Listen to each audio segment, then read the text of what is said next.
For the comparison video today, I've started with my original ecological footprint of 3.7 Earths, which is what we calculated in our last video. Last time, you may recall that the biggest factor impacting my footprint was shelter.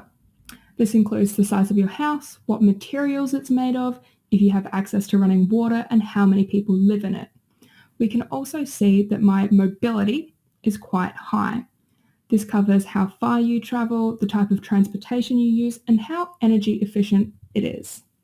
When we move over to services, we can see that I was doing relatively well here, and that primarily looked at energy usage in the form of electricity and how efficient it was. Then we can move on to food, and food is, well, it's food.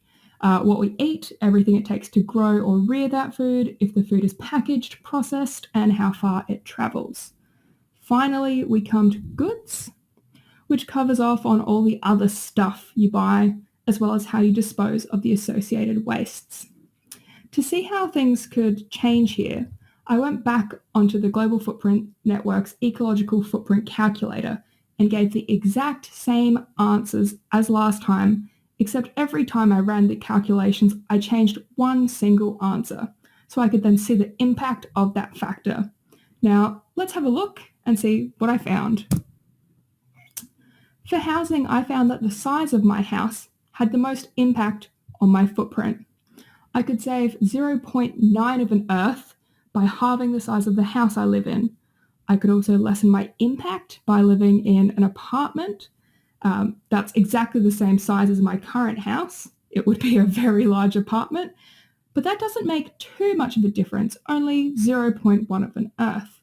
And it turns out it doesn't matter whether I live in a house or made out of brick or adobe, which is also known as mud brick. It has the exact same impact.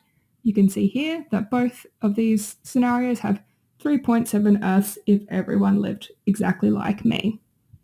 For goods and services, my footprint drops by 0.3 of an Earth if I live in the most energy efficient house possible. Compared to what I live as now, it would increase by 0.2 of an Earth if I constantly replace my phone, laptop, television, etc., with the latest versions. And it increases even more if I didn't use any renewable energy or carbon offsetting.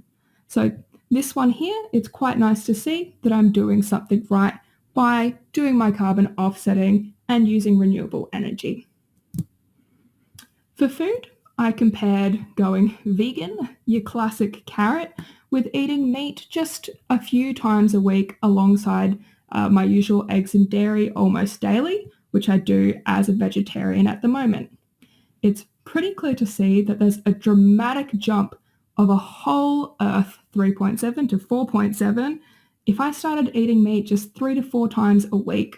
From this, we can see just how impactful your diet really could be on your own ecological footprints. Lastly, I played around with a few different transportation scenarios, but I settled on showing you this one. In our original calculations, I estimated that on average, I've flown 20 hours per year over the last 10 years. This new scenario on the left is if I didn't fly at all.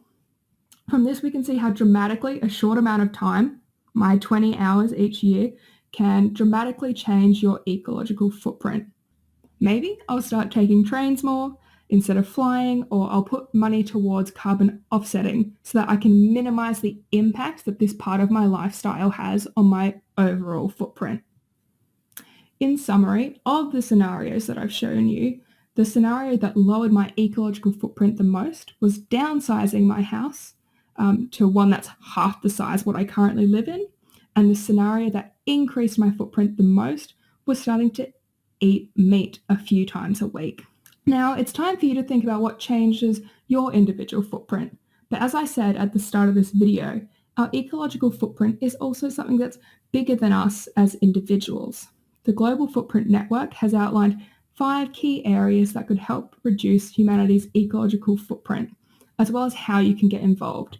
These areas are our smart, sustainable urban planning, renewable energy, minimizing food waste and changing our diets, minimizing or even reversing population growth by having fewer children, or possibly supporting women's education and their rights and access to family planning, and then protecting and regenerating nature.